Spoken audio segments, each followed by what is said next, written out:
Devon had never been the kind of man to talk more than he acted. He believed in motion. If something hurt, you hit back until it stopped hurting. And right now, everything hurt. He told himself it wasn't about revenge.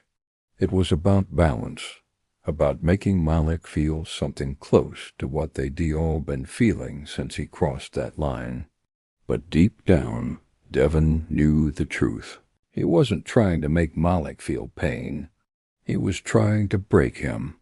3 nights after the storm, Malik woke up to a pounding on his apartment door. Not the soft knock of a friend.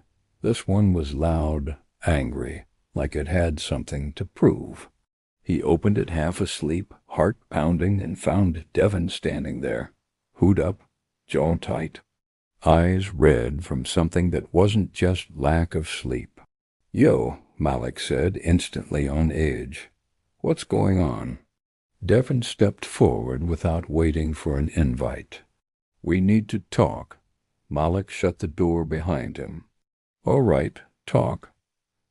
Devon looked around the small apartment, eyes landing on a framed photo of the 3 of them from high school. He stared at it for a long second, then turned to Malik. "You ever look at that picture and think about what you ruined?" Malik sighed. "Devon, please don't. No, you listen." Devon's voice cracked like thunder. "You walk around here like you, the victim. Like you didn't tear everything apart for a girl you wasn't even supposed to touch." Malik stepped closer. "I told you already I love her." Devon laughed, bitter. "You love her? You said the same thing about every girl you ever took from somebody else. You don't love, Malik, you collect." The words hit like bricks. Malik's fists clenched. "You done?" Devon smirked. "Not even close." Suddenly, Devon swung. A fast, wild punch that caught Malik across the jaw, sending him stumbling back into the counter.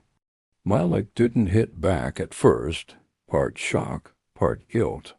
But when Devon came at him again, shoving, shouting, all that buried guilt turned into anger. They grappled, knocking over a lamp, furniture scraping against the floor.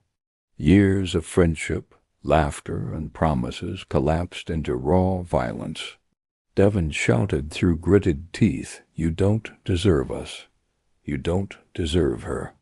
Malik shoved him off, breathing hard. "You think this makes it better? You think Trey gon' thank you for this?" Devon stopped, chest heaving. "At least Trey still got a heart. You left yours somewhere between all the girls you couldn't say no to." They stood there, breathing hard, both bleeding from somewhere. Faces, knuckles, pride. Finally, Malik said, voice shaking, "You done now?" Devon stared for a long moment, then turned toward the door.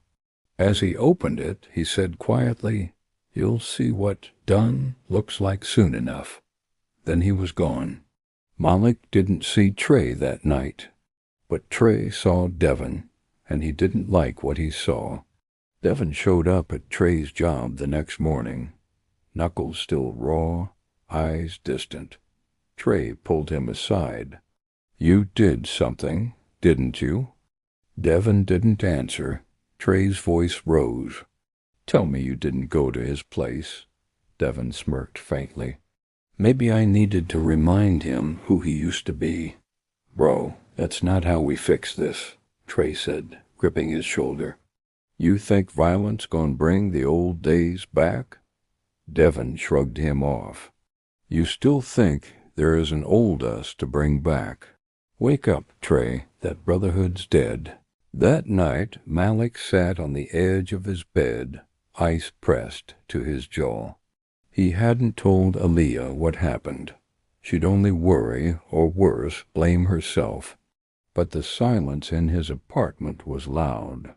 Every sound, the hum of the fridge, the ticking of the clock, reminded him that he was alone. Then his phone buzzed. A new message. Trey, we need to talk. Tomorrow. Noon. The park. Malik's heart thudded. The park, their park. The same cracked court where everything started. Where everything fell apart. Didn't he know if this was a chance to fix things or just another place for something to end? As Malik stared at Trey's message, he didn't notice the faint smear of blood on his screen. Devon's, his own, he couldn't tell, but somehow it felt like all of it belonged to the same wound.